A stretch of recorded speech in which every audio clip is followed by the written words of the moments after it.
धर्म की राजनीति करने वालों की अब खैर नहीं है? और क्या ओवैसी, बीजेपी जैसी कई धार्मिक पार्टियों पर अब रोक लग जाएगी?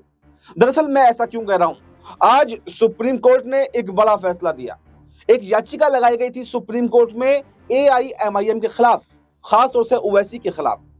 उसमें ये कहा गया था कि ओवैसी की पार्टी सिर्फ मुसलमानों के हितों की बात करती है, वो शरिया कानून की बात करते हैं, वो देश के संविधान को नहीं मानते हैं क्योंकि देश का संविधान धर्मनिरपेक्षता का है, लेकिन ओवैसी का मकसद सिर्फ और सिर्फ मुसलमानों की राजनीति करना है। इस पर देखिए सुप्रीम कोर्ट ने काफी सुनवाई की और सुनवाई करने के बाद में इस नतीजे पर वो पहुंचे और उन्होंने याचिका को खारिज तो फिलहाल कर दिया।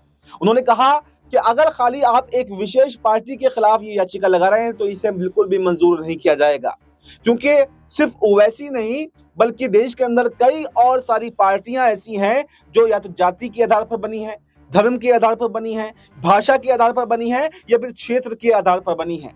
तो ये एक राजनीतिक मुद्दा है और ये खाली एक पार्टी से इसको जोड़कर नहीं देखा जा सकता। हाँ, अगर आपको ये लगता है कि वाकई हमारे संविधान में संशोधन की जरूरत है तो ये एक राजनीतिक मामला बनता है, तो इसको दोबारा से आप एक नई याचिका लगाइए जिसमें तमाम पार्टियों का नाम दीजिए, कौन कौन सी पार्टियां हैं, कौन कौन से क्षेत्र के आधार पर, धर्म के आधार पर, तो सबका एक अध्ययन किया जाएगा और अगर सुधारों की आवश्यकता लगेगी तो बिल्कुल जरूर उसमें सुधार किया जाएगा। लेकिन आप जिस तरह से एक पार्टी को टारगेट करेंगे तो ऐसा बिल्कुल भी नहीं चलेगा।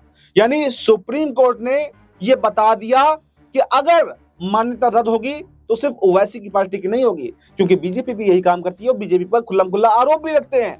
अगर ओवैसी की पार्टी की मान्यता रद्द होगी तो फिर बीजेपी की भी होगी और बीजेपी की होगी तो फिर जो बताया गया जाति के आधार पर पार्टी बनी है उनकी भी मान्यता रद्द होगी। जैसे जाति के आधार पर मायावती की पार्टी भी है, अगर कहें तो अखिलेश यादव की पार्टी भी है, अगर कहें तो चिराग पासवान की पार्टी भी, कई सारी अगर देखेंगे तो भारत की राजनीति जाति उस पर आधार है।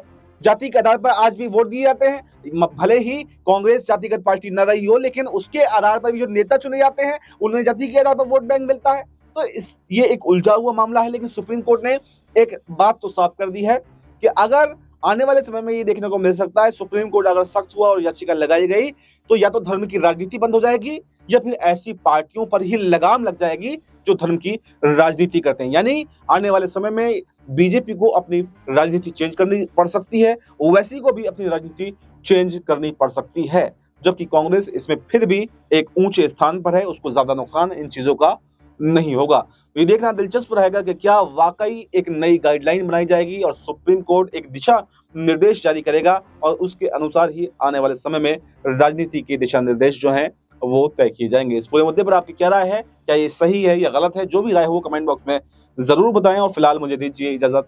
नमस्कार।